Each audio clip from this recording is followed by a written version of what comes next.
Welcome to S academy. कल के video में हम लोगों ने उत्तर वैदिक काल का फर्स्ट पार्ट देखा था। आज इस वीडियो में हम लोग उसका सेकंड पार्ट करने वाले हैं। कल हम लोगों ने पढ़ा था उत्तर वैदिक काल का भौगोलिक विस्तार, अर्थव्यवस्था और राजनीतिक व्यवस्था के बारे में। तो चलिए शुरू करते हैं वीडियो। और इस वीडियो का पीडीएफ आप हमारे टेलीग्राम ग्रुप से डाउनलोड कर सकते हैं, जिसका लिंक डिस्क्रिप्शन में मिल जाएगा। उत्तर वैदिक काल यानी लेटर वैदिक पीरियड, इस वीडियो में हम लोग क्या क्या पढ़ने वाले हैं उत्तर वैदिक कालीन अर्थव्यवस्था के बारे में, जिसमें हम लोग डिस्कस करेंगे कृषि और पशुपालन, उद्योग और व्यवसाय और धार्मिक व्यवस्था के बारे में। एक एक करके चलिए हम लोग पढ़ते हैं। उत्तर वैदिक कालीन अर्थव्यवस्था में सबसे पहले हम लोग पढ़ते हैं कृषि और पशुपालन। तो उस समय जब हमारा उत्तर वैदिक कालीन का पीरियड था, तो उस समय जो ग्रंथों में लोहे के लिए लौह, अयस और कृष्ण शब्द का प्रयोग हुआ। अतंज खीजो में पहली बार कृषि से संबंधित लौह उपकरण प्राप्त हुए।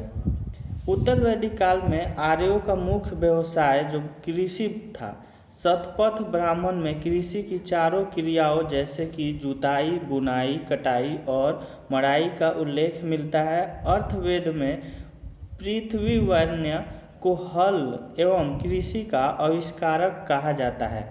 इसके बाद से पशुपालन का भी महत्व बहुत था। उत्तर वैदिक कालीन में गाय और घोड़ा अभी भी आर्यों के लिए उपयोगी थे।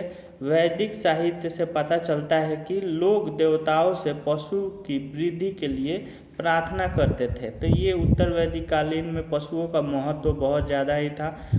गौ, धान, माड़ यानी उड़द, गुदक यानी मूंग, गधूम यानी गेहूँ और मसूर, इतने सारे खाद्यान्न पदार्थ यजुर्वेद से मिलते हैं। काठक संहिता में 24 बैलों द्वारा हल खींचने का उल्लेख मिलता है। इसके बाद से जो उत्तर वैदिक कालीन का जो अर्थव्यवस्था था, इसमें टैक्सेस सिस्टम को भी लागू किया गया है। उत्तर वैदिक कालीन में क्या हुआ कि जब हमारा काल में जीवन में स्थिरता आ जाने के बाद से जो वाणिज्य और व्यापार था, उसमें तीव्र गति से विकास होना शुरू हुआ। और इस काल में के आर्य समुद्रिक व्यापार से प्रचलित हो चुके थे। शतपथ ब्राह्मण में वाणिज्य व्यापार और सूद पर रुपए देने वाले बोहरे का उल्लेख मिलता है। और उत्तर वैदिक काल में मुद्रा का प्रचलन हो चुका था, परंतु सामान्य लेन देन में या व्यापार में वस्तु विनिमय का प्रयोग किया जाता था। निष्क, शतमान, क्रिसल और पाद मुद्रा के प्रकार थे। एतरेव ब्राह्मण में उल्लेखनीय श्रेष्ठी और वाजसेनीय संहिता में उल्लेखनीय गण या गणपति शब्द का प्रयोग संभवतः व्यापारिक संगठन के लिए किया गया। स्वर्ण तथा लोहे के अतिरिक्त इस युग के आर्य टीन, तांबा, चांदी और सीसा से भी प्रचलित हो चुके थे। ये हमारा जो उत्तर वैदिक कालीन का जो वाणिज्य और कर सिस्टम था।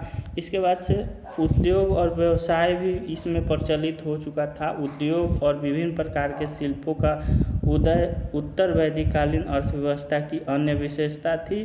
वाजसेनीय संहिता और जो वैतरीय ब्राह्मण में विभिन्न व्यवसायों की लंबी सूची मिलती है। इसके बाद से उत्तर वैदिक काल में अनेक व्यवसाय के विवरण मिलते हैं, जिसमें धातु शोधक, रथकार, बढ़ई, चर्मकार, स्वर्णकार, कुम्हार आदि उल्लेख मिलता है।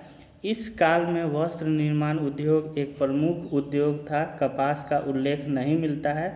ऊन यानी ऊन, सज यानी सन का उल्लेख उत्तर वैदिक कालीन में मिलता है। बुनाई का काम बड़े पैमाने पर होता था, संभवतः यह काम स्त्रियां करती थी। रंगसाजी और कढ़ाई का काम भी स्त्रियां करती थी। सिलाई हेतु सूची, सिलाई का जो काम था, इसके सुई का उल्लेख मिलता है, जिसको सूची कहा जाता था। उत्तर वैदिक काल में मृदभांड निर्माण कार्य भी व्यवसाय का रूप ले चुका था। इस काल में लोग जो थे वो लाल मृदभांड अधिक प्रचलित था। धातु जो था शिल्प उद्योग बन चुका था। इस युग में धातु गलने का उद्योग बड़े पैमाने पर होता था। संभवतः इसमें जो तांबे को गलाकर विभिन्न प्रकार के उपकरण और वस्तुएं बनाई जाती थी। इसके बाद से जो धार्मिक व्यवस्था था उत्तर वैदिक काल में, वो हम लोग पढ़ते हैं। तो धार्मिक व्यवस्था में उत्तर वैदिक काल में धर्म का प्रमुख आधार यज्ञ बन गया, जबकि इसके पूर्वज जो थे वो ऋग वैदिक काल में स्तुति और आराधना को महत्व दिया जाता था। इसके बाद से उत्तर वैदिक काल में मूर्ति पूजा के आरंभ होने के कुछ संकेत मिलते हैं। यज्ञ अधिक कर्मकांड का भी महत्व इसमें बढ़ गया था। इसके साथ ही अनेकानेक मंत्र, विधियाँ और अनुष्ठान भी प्रचलित हुए इस काल में। उपनिषदों में स्पष्ट रूप से यज्ञों और कर्मकांडों की निंदा की गई थी। और इस काल में ऋग वैदिक देवता जैसे इंद्र, अग्नि और आयु रूप महत्वहीन हो गए थे। इनका स्थान प्रजापति, विष्णु और रुद्र ने ले लिया था।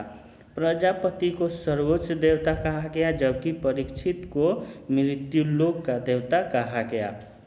उत्तर वैदिक काल में ही वासुदेव संप्रदाय एवं दर्शनों जैसे सांख्य, योग, न्याय, वैशेषिक, पूर्व मीमांसा और उत्तर मीमांसा का आविर्भाव हुआ। इसके बाद से सांख्य दर्शन भारत के सभी दर्शनों में सबसे पुराना था।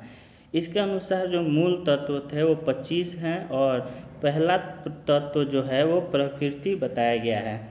इसके बाद से है कुछ यहाँ पे दर्शन और उसके प्रवर्तन के नाम, जैसे चारवाक दो दर्शन थे, उनका प्रवर्तन जो थे, प्रचारक थे, वो थे चारवाक। इसके बाद से योग के लिए पतंजलि को बताया गया, सांख्य के लिए कपिल को बताया गया और न्याय के लिए गौतम को बताया गया।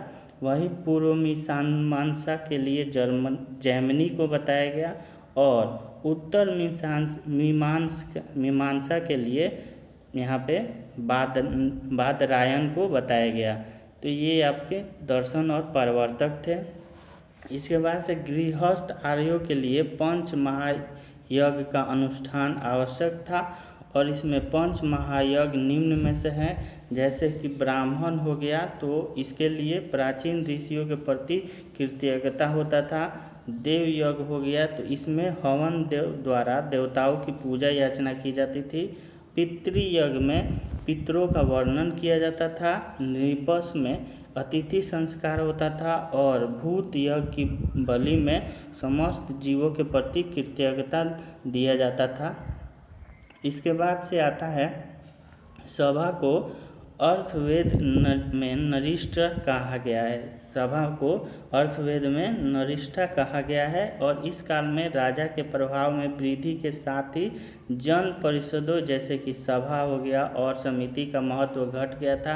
ऋग वैदिक काल में बलि एक स्वेच्छाकारी कर था जो उत्तर वैदिक काल में नियमित कर दिया गया था।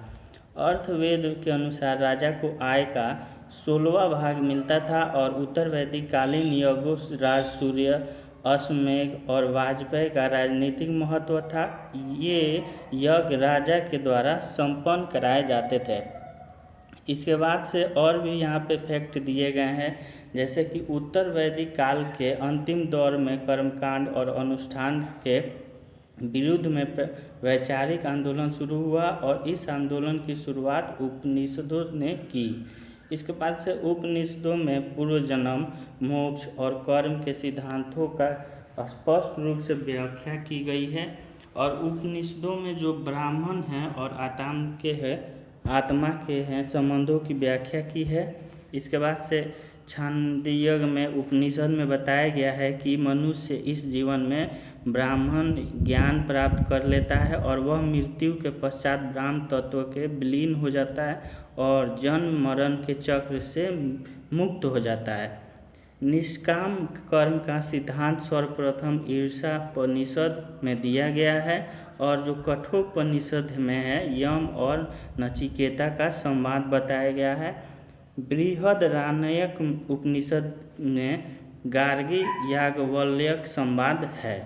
तो ये सारे इम्पोर्टेंट फैक्ट्स है आपके उत्तर वैदिक काल के। इसके बाद से कुछ इम्पोर्टेंट फैक्ट्स दिए गए हैं यहाँ जो कि आपको याद करने लायक है।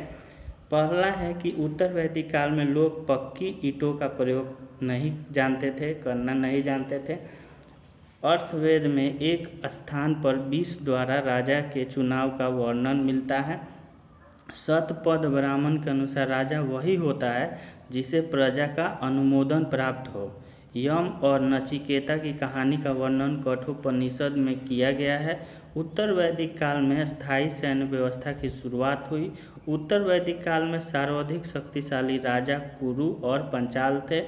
इसके बाद से गौतम ने ब्राह्मण के 3 कर्म बताए गए हैं, जैसे कि अध्यापन, पाजन और अपरिग्रह।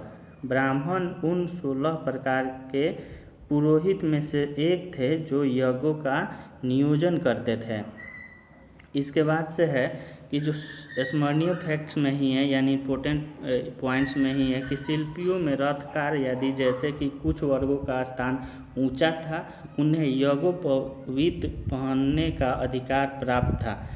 तैत्तिरीय ब्राह्मण में करधा के लिए वेमन शब्द का प्रयोग मिलता है। उत्तर वैदिक कालीन आर्यों को गोबर की खाद और ऋतुओं के बारे में जानकारी थी। इसके बाद से भारत में लोहों का साक्ष्य उत्तर वैदिक काल में सर्वप्रथम अंतर्जी खेड़ा से प्राप्त हुआ।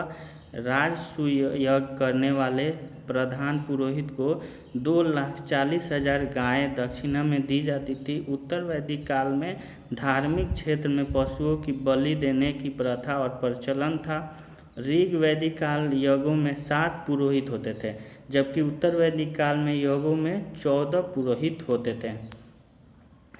इसके बाद से ये हमारा आज का वीडियो है, और नेक्स्ट वीडियो में इसका पार्ट 3 करने वाले हैं, तो उसमें हम लोग पढ़ने वाले हैं उत्तर वैदिक के साहित्य के बारे में, जिसमें हम लोग कवर करेंगे सामवेद, यजुर्वेद, अथर्ववेद, ब्राह्मण ग्रंथ, अराम्यक, उपनिषद और वेदांग के बारे में। तो ये हम लोग डिस्कस करेंगे नेक्स्ट पार्ट में। आई होप आपको वीडियो अच्छा लगा होगा। इस वीडियो में जो भी आपके सजेशन है वो हमें कमेंट करके ज़रूर बताइए, और इस वीडियो को ज़्यादा से ज़्यादा लाइक और शेयर कीजिए। हमारे चैनल पर नए हैं तो चैनल को सब्सक्राइब करके बेल आइकन दबा दीजिए, ताकि आपको रेगुलर नोटिफिकेशन मिलता रहे। Thanks for watching this video.